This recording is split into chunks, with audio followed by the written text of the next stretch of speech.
अस्सलाम वालेकुम, मैं हूं जनरल प्रैक्टिशनर डॉक्टर अहमद और आज हम जिस एक अहम मसले के बारे में बात करेंगे उसे हम तिब्बी ज़ुबान में कहते हैं फाइब्रोमाइल्जिया और उसे हम आम ज़ुबान में कह रहे होते हैं कि जिस्म में दर्द उठना।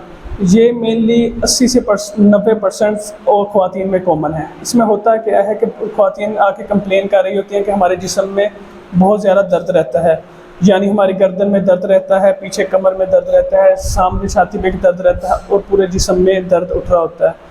और इसमें होता क्या है कि इन लोगों में कुछ टेंडर पॉइंट्स होते हैं जहाँ पे हम हाथ रखें तो उनमें एक दर्द की कैफियत पैदा होती है। और ये ख़वातीन अक्सर कंप्लेन कर रही होती हैं कि बहुत ज़्यादा सुस्त रहती हैं और इनके दिल काम करने में बहुत ज़्यादा मसले आ रहे होते हैं क्योंकि जिसमें बहुत ज़्यादा दर्द रहता है। इनमें नींद की भी कमी का मसला आता है, यानी उनको नींद अच्छे तरीके से नहीं आती। अगर वो नींद के दरमियान उनको उठा लिया जाए तो दोबारा नींद भी नहीं आ रही होती। और इसके साथ साथ इनमें बहुत ज़्यादा मसले आ रहे होते हैं कि वो अक्सर कंप्लेन करती हैं कि हमारी जो डेली लाइफ है इससे बहुत ज़्यादा इफेक्टिव है, यानी कि सारा दिन सुस्त रहते हैं, किसी काम में ध्यान नहीं लगता, या कुछ यंग फीमेल्स हो रही होती हैं पढ़ाई वगैरह में कंसंट्रेशन नहीं रहती। इसकी जो मेन वजूहात है उसमें ये होता है कि हम इसके लिए ना जो टेस्टिंग वगैरह करवा रहे होते हैं, रिमेटॉइड आर्थराइटिस, गाउट या ऐसी एंकाइलोसिंग स्पॉन्डिलाइटिस, इन सब पे टेस्ट वगैरह करवाते हैं, यानी कोई मसला नहीं होता। ये फीमेल अक्सर कंप्लेन करते हैं कि जब हम सुबह सुबह उठते हैं तो हमें हमारे जो जोड़ है ना वो सूजे हुए लगते हैं, पर वो ऐसा उनमें सोजिश वगैरह हुई नहीं होती, लेकिन ये कह रहे थे कि हमें सूजे हुए लगते हैं और जोड़ों में भी दर्द हो रहा होता है। और जब हम उनकी इन्वेस्टिगेशंस करवाते हैं सब कुछ नॉर्मल आ रहा होता है। इवन जो हमारे इन्फ्लेमेटरी मार्कर्स होते हैं, यानी जो ESR या CRP जो इन्फ्लेमेशन को शो करते हैं, वो भी नॉर्मल आ रहे होते हैं।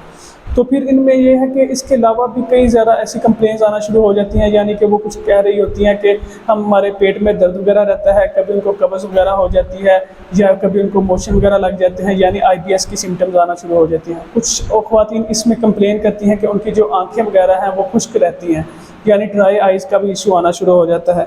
और कुछ लोग इसमें ऐसा कह रहे होते हैं कि हमारे जब सुबह सुबह उठते हैं तो हमारी उंगलियां वगैरह सुन्न वगैरह महसूस हो रही होती हैं, यानी सुन्न हो जाती हैं। और कुछ लोग कह रहे होते हैं कि हमारी जो उंगलियां या पाँव की उंगलियां हैं वो नीले कलर की हो जाती हैं, यानी रेनार्ड फिनोमेना इसको हम कह रहे होते हैं, इसका भी इशू आ रहा होता है।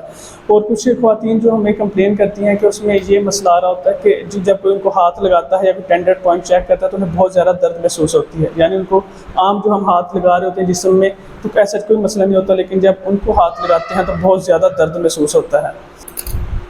और इन लोगों में फिर ये होता है कि माइग्रेन या टेंशन हेडेक का सिम्टम भी बहुत ज़्यादा कॉमन होता है। टेंशन हेडेक होता है कि जो दिमाग के इर्द गिर्द, यानी कि जो स्केलेटन के इर्द गिर्द एक टाइट बैंड लाइक कंट्रैक्शन होनी शुरू हो जाती है, यानी ऐसा लगता है जैसे दिमाग ना जहाँ से झगड़ा गया है, इसको टेंशन हेडेक कह रहे होते हैं। माइग्रेन जो आधा सर का दर्द है, इनमें वो सिम्टम्स ही बहुत ज़्यादा कॉमन है।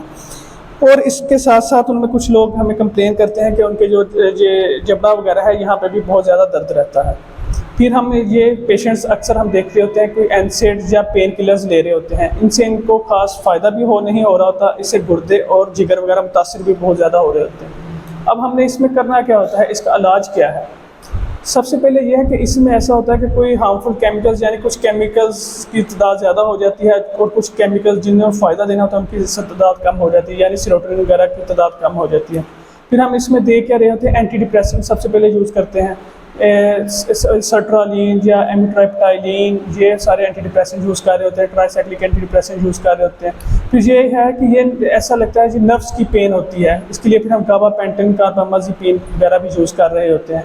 इन लोगों में जब देखा गया सब टेस्ट वगैरह हर चीज़ नॉर्मल आ रही होती है तो डिप्रेशन और एंग्जाइटी वगैरह का फैक्टर देखा गया कि वो अक्सर इन लोगों में पाया जाता है। फिर इसी एंग्जाइटी या डिप्रेशन को ट्रीट करने के लिए हम एंटी डिप्रेसेंट्स वगैरह यूज़ कर रहे होते हैं। और फिर हम इस लोगों में अक्सर ट्रेमाडोल या पैरासीटामोल दोनों को मिला के भी दे रहे होते हैं, ये भी बहुत कम ही ऐसा बेनिफिट दे रही होती हैं। और ओपियोइड्स वगैरह या NSAID वगैरह का यूज़ नहीं कर रहे होते क्योंकि इनका ऐसा कोई फ़ायदा नहीं हो रहा होता। इन्हीं चीज़ों से फिर इनको जो एक्सरसाइज हम बताते हैं वो भी थोड़ी सी लो इंटेंसिटी या मॉडरेट इंटेंसिटी एक्सरसाइज होती है। इन चीज़ों से और एंटी डिप्रेसेंट लेने से इनका फ़ायदा हो जाता है। इसको मेनली हम कह रहे थे प्राइमरी फाइब्रोमाइल्जिया। फिर सेकेंडरी फाइब्रोमाइल्जिया होती है, ये लूपस वगैरह के साथ एसोसिएटेड होती है। फिर इन लोगों में हम लूपस की जो ट्रीटमेंट चल रही होती है फिर उसके साथ ये वाली ट्रीटमेंट भी दे रहे होते हैं। मेनली जो हम इनको करते हैं कि हम इनकी फर्दर इन्वेस्टिगेशंस करवा के इनको मेनली रिमाटोलॉजिस्ट जो हैं उनको रेफ़र किया जाता है, यानी कि रिमाटोलॉजिस्ट जो इस काम के एक्सपर्ट होते हैं, जो रिमाटोलॉजिकल डिजीज़ को देखते हैं, यानी SLE, मल्टीपल स्क्लेरोसिस वगैरह, इन लोगों की तरफ इनको रेफ़र किया जाता है और वो फर्दर इन्वेस्टिगेशन और इसकी ट्रीटमेंट करते हैं। Thank you.